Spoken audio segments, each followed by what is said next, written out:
So there's It's a different interesting, way. the difference, I mean, of a job, you know, exchanging Yeah. time for money in a sense, and then getting to the point where you are an investor, you know, where you have assets, where you have resources, where you have cash flow, that you don't exchange time for money anymore. I mean, there was a tipping point for you in that, I'm sure, where you started seeing the momentum going in that direction. How did that feel, and when was that a Yeah, part of good the question. journey? Because it was like, because I know you didn't. I mean, you were practicing, you know, and still cranking with the team for quite a while, right? Oh yeah, I had 2 jobs. Yeah. I was like Bruce Willis in Moonlighting. I mean, I was working at night, a whole separate career. So, well, I had 2 tipping points. One I just had 2 days ago. Mm, I added 108 agents in the last 30 days to my group. that's huge. That was Dude. I've never hit triple digits. That was a triple that was like when I saw that pop up because it was like at 66 the last time I checked. Yeah. I went away for 3 days and I got back and I looked at it and I was like, "Wow, that's larger than the brokerage that I left that had 6 branch offices Wow. in 30 That's days." in 30 Right? days, just in 1 month. So yeah. Yeah, so that was my most recent tipping point. The tipping point that shifted me from moving my focus from production to team building was it happened to me my 4th month in. So my first month at EXP, I started on August 4th of 2017. And honestly, I tried to quit this company a few times. Jason Guessing, our CEO, is the only reason why I'm still here. I went to the convention in Florida in October, and it's my hometown. And I wanted to go see my buddy Gary, who just retired from being a detective for 20 years, and he was in law school. So I'm like, listen, I'm at this swanky hotel in Fort Lauderdale, the DoubleTree in Fort Lauderdale. Come up and let's go have a couple Jack and Cokes and catch up. It's been a long time. So I was at that convention just to really see him, and then just I've never been to a real estate convention, and I wouldn't have flown to one if it wasn't where I came from. And I met Jason Guessing, who was at the time the president in the lobby, and he said, "Hey, are you with EXP?" And I said, "Yeah." And he goes, "What do you think?" I go, "I think this company sucks." And he goes, "What are you talking about?" I'm like, "It took me 30 days to onboard. I've got listings that I have no idea who my broker is in Greensboro. I live in Lake Norman. I don't want a Greensboro broker. And I'm gonna go home and buy a Remax franchise or do something different. I'm not thrilled about this." And he gave Growing me his pains, man. yeah, well, I had nothing to lose. I was on my way out. Right, And right. he Telling gave the me truth. he gave me his cell phone number and he said, "Are you willing to help me make this better?" And I said, "Yeah."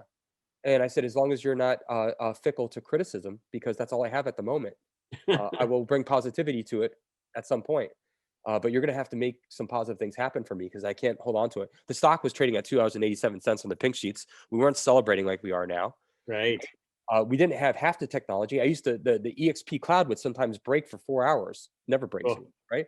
So oh, anyway, so I was so I started to talk with him and we started to build it. And in September, I went to Montana to see another buddy of mine. We live all over the world here somehow. And I left, so I understand. And he was an Italian guy from upstate New York that bought a ranch in Montana. And I had to see this with my own eyes. So I took my 1-year-old son, my wife, and my mortgage broker, who's my best friend, and his girlfriend. And we flew out to Denver and then we drove up through the Badlands and just all kinds of cool stuff we saw. And we ended up in Montana and he broke his ankle the first day that we were there. oh no. Yeah. So anyway, so I had no revenue share in September, right? October I made like 200 bucks and then November I made like $400, which I honestly I don't know if I even saw the deposits.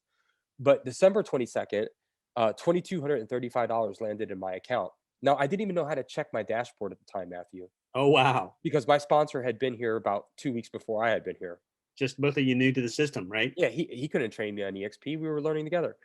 So, I thought there was a mistake. So I went into the accounting and I said, "Hey, listen, I got to deposit in my account and I don't know which commission this is." I was looking for clarity for my own bookkeeping. Yeah. And they said, "That's your revenue share." So they showed me how to check it. And I was like, wow, I had closed 19 transactions. My team had closed 19 transactions that month. And I got a little referral on all of them. So this is real. So I called Brent Gove, who I had plenty of access to back then. Brent Gove was not as big as I am now. Oddly enough, right? Now he's Right. got 10,000 agents, right? So Yeah. I called Brent Gove up and I'm like, "Hey, listen, what part did you make the transition from focusing on selling real estate?" Because he was the number one agent for Keller Williams and then Remax in Sacramento, Yep. and focus on this. And he goes, "Rich," he goes, "do it now. Jump in." And I'm like, "Well, I can't live on 22.35 a month." And he goes, spend more time. Like, you have to buy into this, Yeah. right? You're going to need some faith, right? Yeah. There's no atheist in the front line, right? Right. You're On the going to need foxhole. Right. you're going to need some faith here. So I started to time block out what I used to do early in my career with for sale by owners. I started to time block out and build out 2 hours once a week to call people that I had done cross sales with. Hmm. And the dialogue was really easy. I needed a metaphor to explain EXP because it was too confusing for me. So Hmm. I created the 3-lane highway. Lane 1, sell real estate. Lane 2, earn stock, whether you like it or not.